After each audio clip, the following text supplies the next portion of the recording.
Pues bien, el día de hoy vamos a seguir con nuestra predicación, nuestro estudio del Evangelio de Marcos, así que acompáñenme ahí con sus Biblias.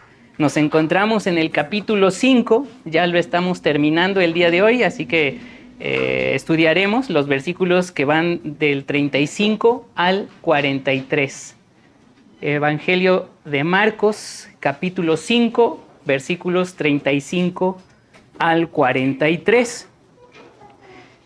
Y esta porción es la segunda parte de la predicación anterior, porque recordemos que llamaron a Jesús para visitar la casa de el presidente de la sinagoga, llamado Jairo. Fue por Jesús y le solicitó que le acompañara porque su hijita estaba muy enferma.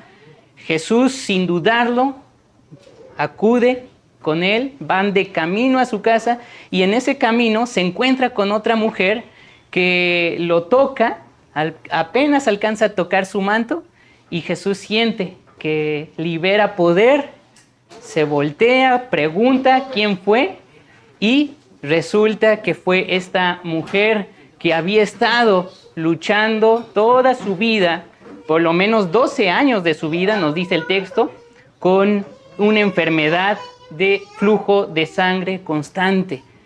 Pero al tocar el manto de Jesús, por la fe depositada en Cristo, esta mujer es sanada. Y eso fue lo que vimos en los versículos anteriores.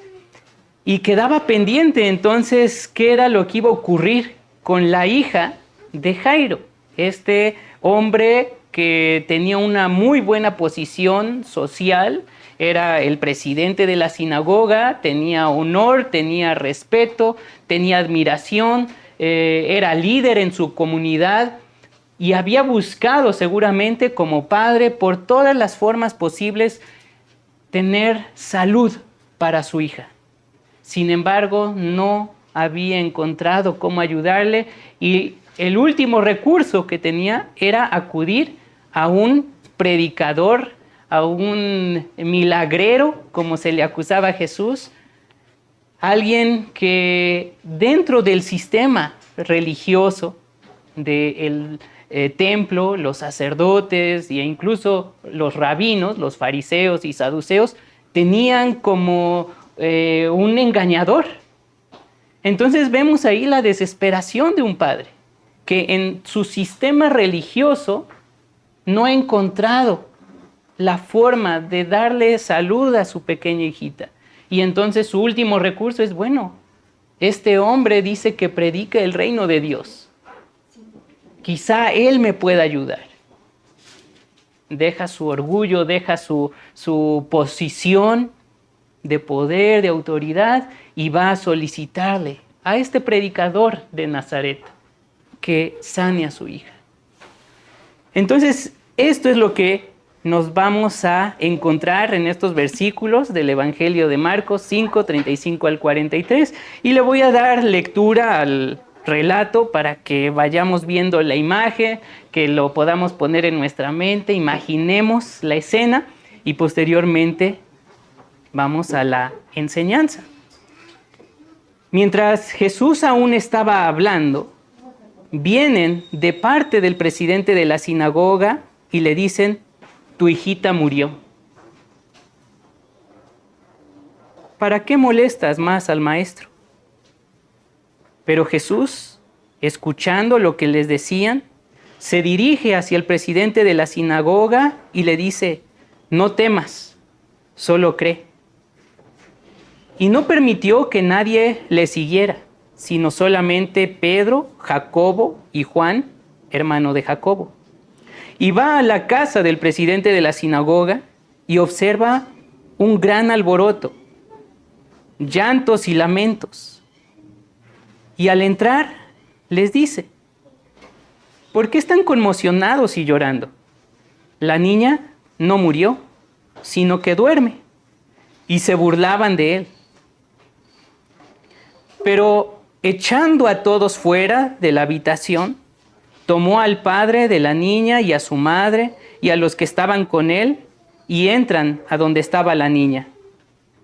Y tomando la mano de la niña, le dice, Talita cum, lo que es traducido, muchacha, a ti te digo, levántate.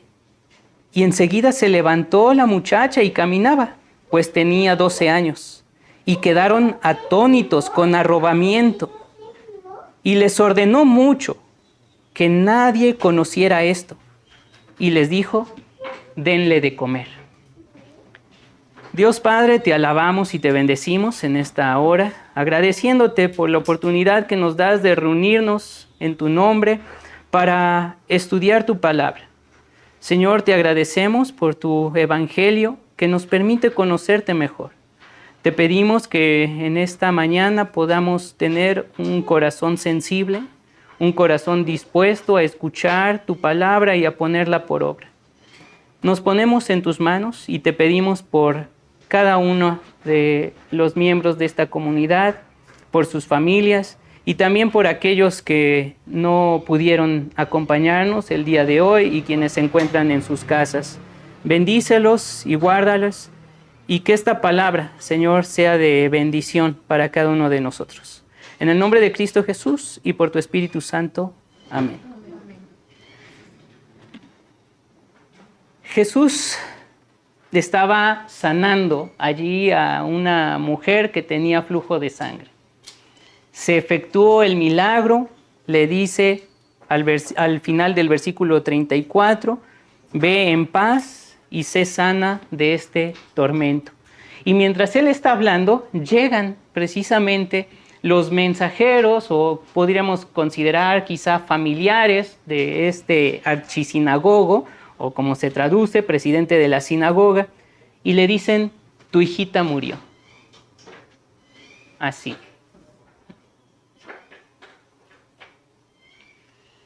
Una noticia tremenda. ¿Qué reacción habría tenido este presidente de la sinagoga? ¿Cómo se habría sentido al escuchar esas duras palabras? Se pone triste. Tu hijita murió. Había salido de su hogar, había dejado a la niñita ahí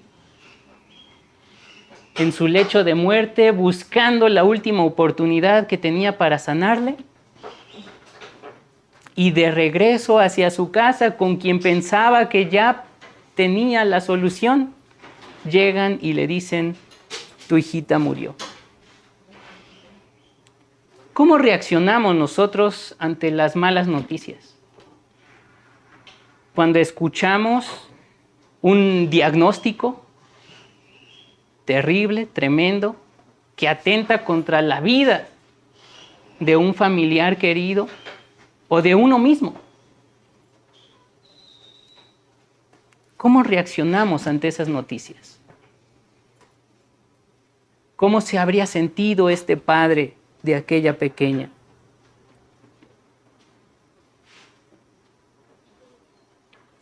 Pero Jesús le dice, no temas, sino cree. Jesús escuchó lo que le decían. Pero la palabra de Jesús está por encima de lo que los médicos, los malos diagnósticos puedan decir. La palabra de Jesús es con autoridad. Y le dice a este hombre, no temas, solo cree. Solo cree. Jairo ya se había acercado a Jesús. Ya había ido por él. Pero tal vez él iba hacia Jesús, como les decía hace un momento, como si fuera hacia un milagrero. Alguien que podría hacer el milagro, efectuar la sanidad. Había escuchado mucho, la fama de Jesús se había extendido. Por eso gente de Capernaum, que es donde se ubica este relato, había estado acudiendo con él para llevar enfermos, llevarle personas demonizadas, que los sanara, que los restaurara. Pero quizá no habría puesto aún su fe en Jesús. Y esto también nos lleva a considerar cómo es que nos acercamos a Jesús. ¿Qué idea tenemos de Jesús? Puede ser una idea positiva, como en este caso. Él puede sanar. Pero ¿será eso lo único que Jesús desea de nosotros? No temas, sino cree. Tal vez este retraso que habían tenido por el tiempo que le dedicó a la mujer con el flujo de sangre impidió que llegara a tiempo. Surge la duda, surge la angustia, el dolor, la tristeza. Y en medio de ello, en medio de esas malas noticias, en medio de esa incertidumbre interior, Jairo debe creer en Jesús. Solo cree. Debe de creer decididamente, plenamente. Es decir, poner su confianza total en Jesús. Entregar su vida a Jesús. Una fe que salva. Tanto su vida como la vida de su hija. Salvación de Dios en Jesucristo. Solo cree. Solo cree. Y el relato nos dice que entonces Jesús toma consigo únicamente a 3 de sus discípulos, a Pedro, Jacobo y Juan. Eran los discípulos que más cercanía tenían con Jesús, de los 12 que había elegido y de todos aquellos otros discípulos que le seguían, estos 3 siempre estaban con Jesús. Y Jesús les lleva consigo para que también experimenten el milagro, que también su fe se afirme. Cuando nosotros como comunidad contemplamos lo que Jesús hace en la vida de nuestros hermanos y nuestras hermanas, nuestra fe se afirma, se robustece. Por eso también es importante los tiempos de testimonio, porque vemos claramente cómo Dios obra en la vida de nuestros hermanos y hermanas. Y Jesús lleva entonces aquí a sus discípulos para que contemplen esto, que por cierto son las columnas de la iglesia. Pedro, Jacobo y Juan serán los siguientes en dirigir a la iglesia, a la comunidad de creyentes. Jesús quiere que ellos también experimenten ese milagro, que su fe se afirme. Y entonces llegan a la casa finalmente de Jairo. Y dice el versículo 38 que observó un gran alboroto. Gente llorando y lamentándose. Muy probablemente estarían allí los familiares, los vecinos, siendo una comunidad muy cercana, estarían allí presentes. Pero era común también en aquellos tiempos, como lo hacía o sucedía también en México y todavía en algunos lugares, contar con plañideras, que eran mujeres que se contrataban para llorar al difunto, para que expresaran el dolor, el sentir de todos allí. Lloraban de manera profesional. Se lamentaban, gritaban. Y Jesús escucha, entrando a la casa, todos esos lamentos, todos esos llantos, esos alaridos. ¿Han estado en un sepelio? A veces es tremendo, ¿no? Se conmueve uno por el llanto de la gente. Y Jesús les pregunta, ¿por qué están conmocionados? ¿Por qué están llorando? Y les dice, la niña no murió, sino que duerme.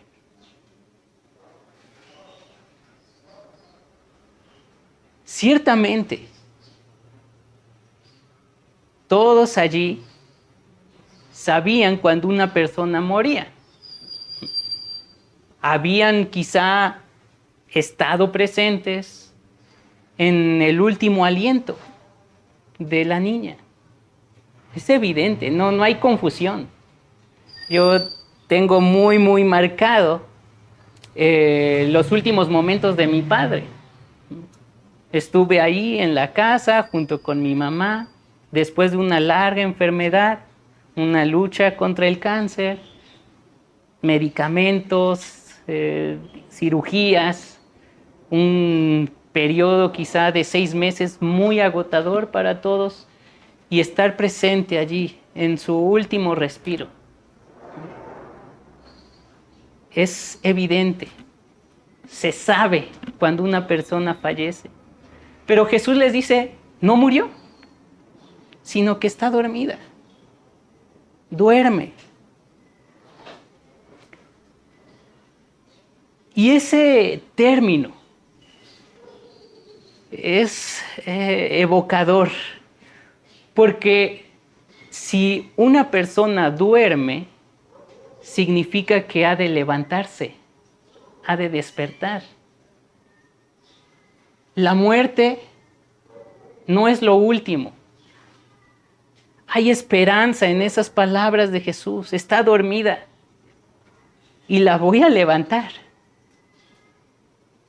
De hecho, el término que se utiliza en el texto griego para levantar es egeiro y se traduce también como resucitar. Levantar y resucitar son sinónimos. Levantar de un sueño, de ese estado en el que se encontraba la pequeña niña dormida. Pero nos dice el texto que quienes estaban allí se burlaban de Jesús. Entonces el llanto, entonces los gritos, los lamentos no eran sinceros. Porque ¿cómo pueden pasar de un lamento a de pronto estarse burlando? Quizás si fuera genuino, estarían como, ¿cómo dices eso? ¿No? Pero no burlándose.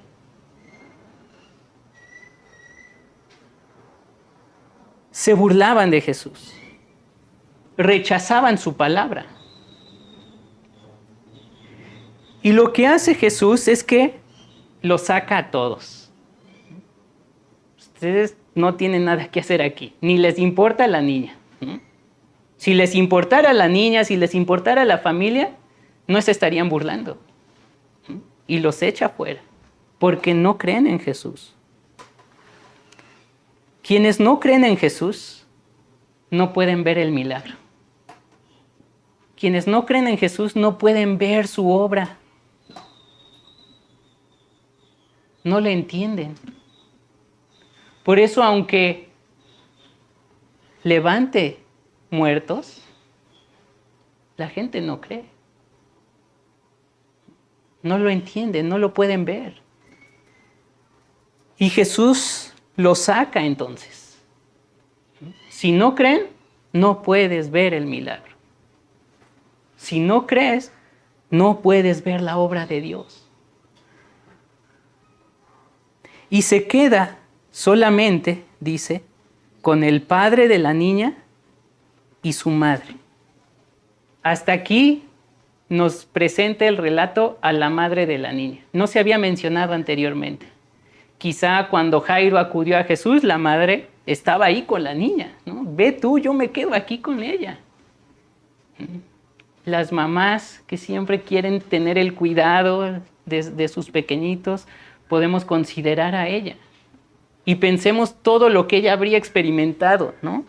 En el tiempo en el que su esposo sale a buscar ayuda. Ay, ojalá que se apure, ojalá que Jesús sí le haga caso, ojalá que sí puedan venir. y estar preocupada, ¿qué horas son, no? Ya llegará, ¿por qué no viene? No estaba tan lejos. Y de pronto ver morir a la hija. Y llega después Jairo con Jesús. ¿Qué reacción habría tenido? Muy probablemente es tarde. Se tardaron. Pero Jesús está en control absoluto de la situación. Jesús no se demora. Y es entender el tiempo de Jesús. Entender el tiempo de la obra de Dios en nuestras vidas. No siempre es como queremos, ni cuando queremos. ¿Por qué me pasa esto a mí?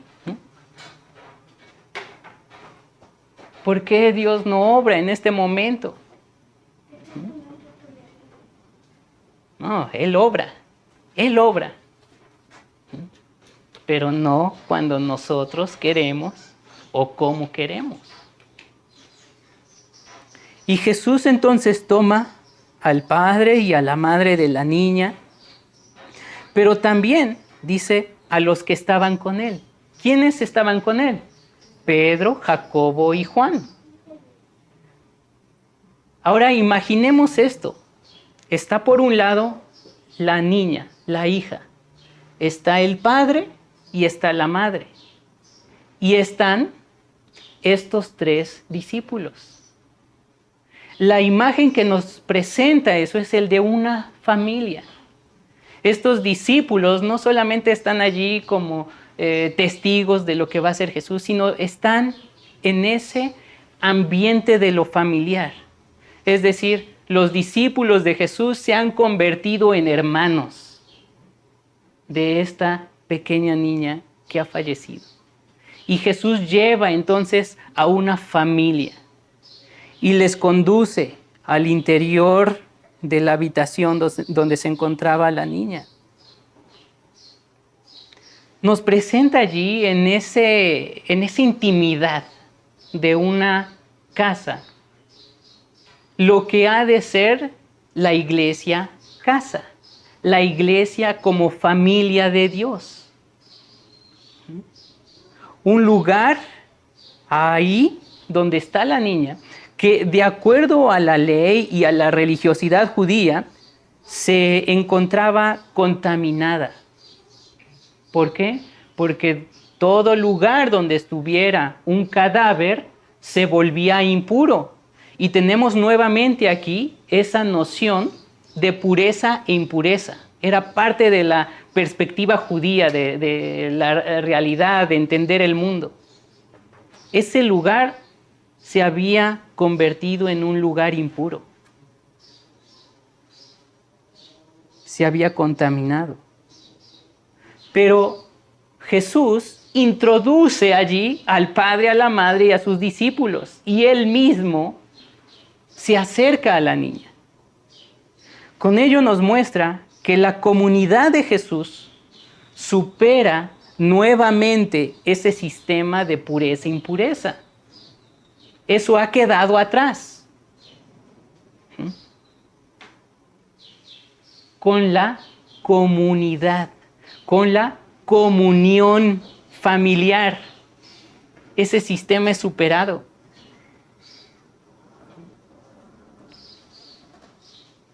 Aún más, Jesús toca a la niña, toca el cadáver de la niña. La perspectiva que se tenía era que si una persona tocaba un cadáver, se contaminaba, se volvía impuro. Tenía que pasar ahora por un ritual de lavamiento, de purificación, para poder continuar con su vida. Pero a Jesús no le importa eso.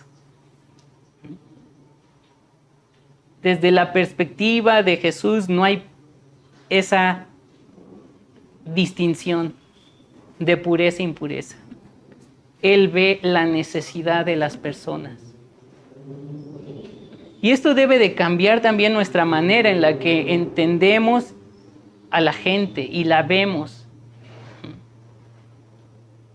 Oh, no, yo no me junto con ellos porque no, me voy a contaminar si me junto con ellos. Sistema pureza, impureza. A veces se insta mucho en las comunidades eclesiales a no tener amistades fuera del mismo grupo. Y no dejan, por ejemplo, a los niños, a los jóvenes, tener amistades en las escuelas, ¿no? O más grandes en el trabajo, ¿no? Yo no me junto con nadie, ¿no? Yo no tengo amigos en la universidad, en el trabajo, porque, uy, no, me contaminan, ¿no? Pero Jesús nos muestra que ese sistema, pureza e impureza, que practicaba el pueblo judío, ha sido superado. Y nos insta entonces a entender la nueva comunidad de fe como una familia que debe de superar esas distinciones de pureza e impureza. Jesús no se contamina, Jesús no se vuelve impuro, al contrario, comunica su vida al cuerpecito de esta niña. Cuando nosotros podemos desarrollar amistades aún fuera de la comunidad eclesial, transferimos vida, ánimo, aliento, una perspectiva diferente de entender la realidad. Podemos ser factores de esperanza, de ánimo, de aliento. Y Jesús toma de la mano a la niña para levantarla y le dice, Talita cum. Utiliza allí Marcos unos términos en arameo. Y recordemos que está escribiendo su texto a una comunidad principalmente conformada por pagano-cristianos, paganos convertidos al cristianismo que se encuentran en Roma. Y por eso hace la labor de traducción, que traducido es, muchacha, levántate, Talita cum.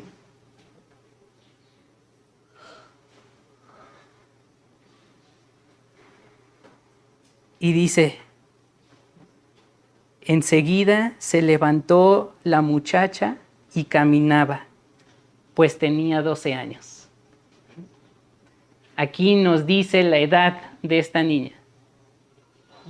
Cuando Jairo se acerca a Jesús, le dice, mi hijita está enferma. Cuando va, habla de la niña. Y aquí se refiere con este término, Talitha, en arameo, o coración, en griego, como muchacha. Y es interesante también ese cambio de términos. Hijita, niña, muchacha. 12 años. ¿Qué pasa a los 12 años en la vida de una niña? Es un periodo de transición, precisamente para convertirse en mujer. Y aquí encontramos que esta niña tiene 12 años, al igual que los 12 años de enfermedad de la mujer que padecía de flujo de sangre. Estas dos mujeres están unidas por esos 12 años, por ese número 12 simbólico. La mujer, 12 años de enfermedad, y es sanada por Jesús. Y esta niña que llega a los 12 años y que no puede ser mujer, no llega a ser mujer. En ambos casos, la condición de mujer es lo que se aborda aquí. Ambas no pueden vivir plenamente como mujeres. Pero Jesús cambia eso. Jesús le dio la sanidad a la mujer con la enfermedad del flujo de sangre que por 12 años había tenido. Y le dice, vete en paz. Shalom, armonía, comunión plena. Vive tu vida plenamente como mujer. Y esta niña, que está precisamente en esa transición, recibe la sanidad de parte de Jesús para poder ser mujer plena.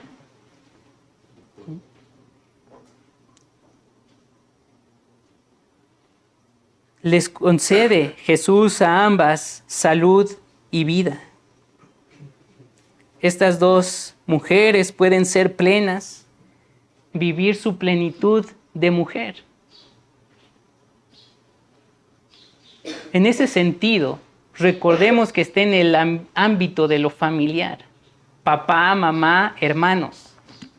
Pero es una comunidad eclesial ya. ¿Qué nos insta esto? Propiciar que las mujeres crezcan, se desarrollen y vivan en plenitud. Y cuando nosotros vemos los sistemas eclesiales actuales, nos lleva a cuestionar qué ha pasado con esto. Donde se tienen a veces prácticas, eres mujer, no, tú no puedes participar en esto. No puedes dirigir, no puedes enseñar, tú a lo tuyo. En medio de ese sistema patriarcal, que era precisamente el que se tenía en el tiempo de Jesús, o en el sistema machista que tenemos en México. Pero Jesús busca precisamente que esa nueva comunidad que Él está formando entienda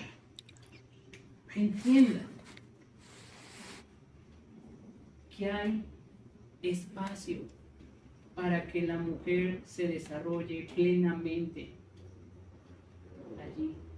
Y que la iglesia, papá, mamá, hermanos, deben de alentar, deben de cuidar, deben de proteger a las niñas, a las mujeres, para que vivan en plenitud. Dice que se levantó de inmediato y caminaba, pues tenía 12 años, y todos quedaron atónitos, con gran arrobamiento o con gran éxtasis. Presenciaron el milagro de Jesús. Y esto es propiciado por la fe de Jairo. No temas, solo cree. Solo cree. Y Jesús les ordena, dice, les ordenó mucho a que nadie conociera esto. Nuevamente tenemos aquí un tema del Evangelio de Marcos, el secreto mesiánico. De manera constante, a lo largo de estos primeros capítulos, Jesús una y otra vez insta a las personas que ha sanado, que ha liberado de la posesión demoníaca, que no diga nada a nadie. Porque la idea de Mesías que tenía la mayoría era de un revolucionario, alguien que llegaría a derrocar al imperio, o de un milagrero. Jesús no quiere que le busquen por esas ideas distorsionadas acerca de sí mismo. Por eso les dice que les ordena, mejor dicho, que nadie sepa de esto. Y termina el relato señalando las últimas palabras de Jesús ahí en esa casa. A todos los que están ahí, papá, mamá, hermanos, denle de comer.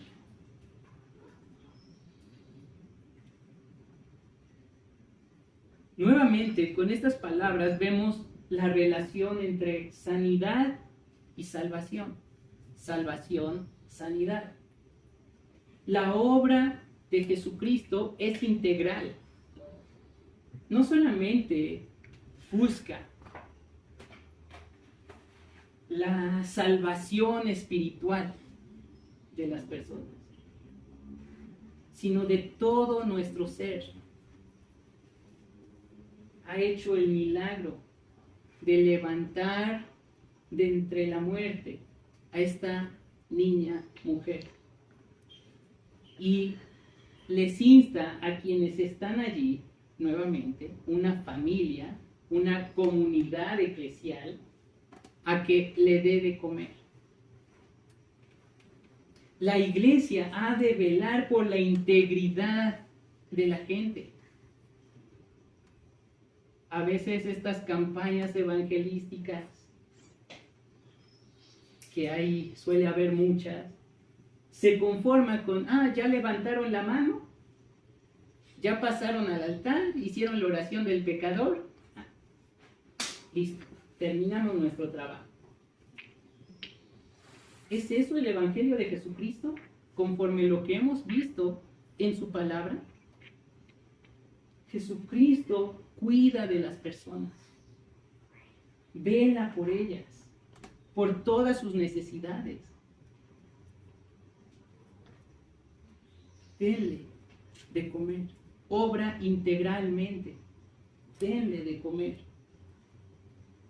Un comentarista, Javier Picasa, considera que quizá la enfermedad que había llevado a la niña a la muerte era la anorexia. ¿Cuántos problemas de ese tipo de situación de salud tenemos en las comunidades eclesiales? Anorexia, bulimia. Y tenemos aquí una hija de un presidente de la sinagoga.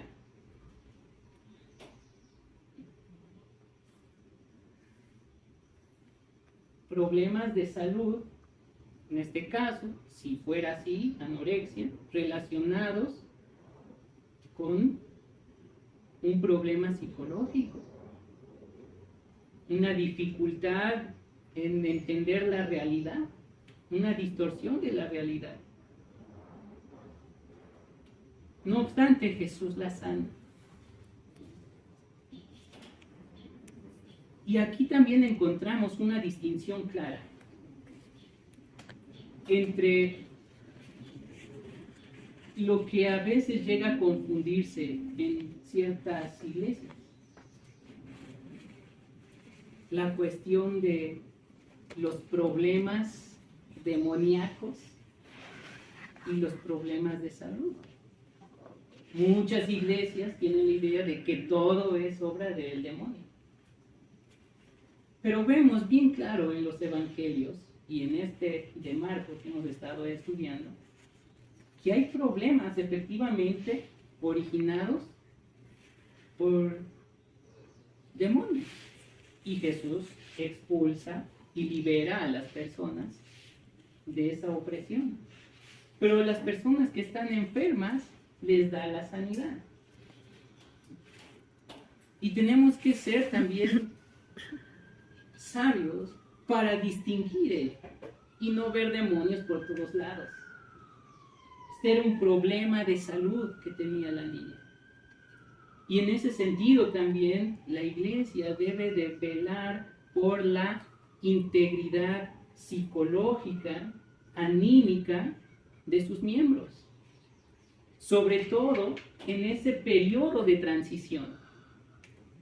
Jóvenes, señoritas, que están creciendo, que están entendiendo cuál es su identidad y que se enfrentan a diferentes situaciones. Muchas veces las iglesias las ignoran.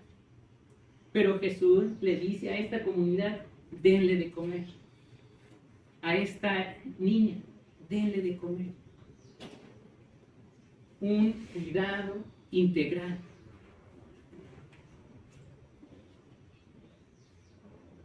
En síntesis, en este pasaje encontramos que a veces hay enfermedades que son para la salvación de toda la familia. Y es parte de la paradoja de la vida cristiana. Ciertamente, a lo largo de nuestra vida podremos escuchar en algún momento una mala noticia, como la que recibió Jairo. Podemos experimentar el sufrimiento, la angustia de tener un ser querido. Pero Jesús nos insta, así como lo hizo con Jairo: solo cree. No temas, solo cree. Solo cree. Oremos. Dios Padre, te alabamos, te bendecimos y te damos las gracias, Señor, por tu palabra. Gracias porque podemos encontrar en ella estas palabras de aliento. Solamente tú tienes palabras de vida.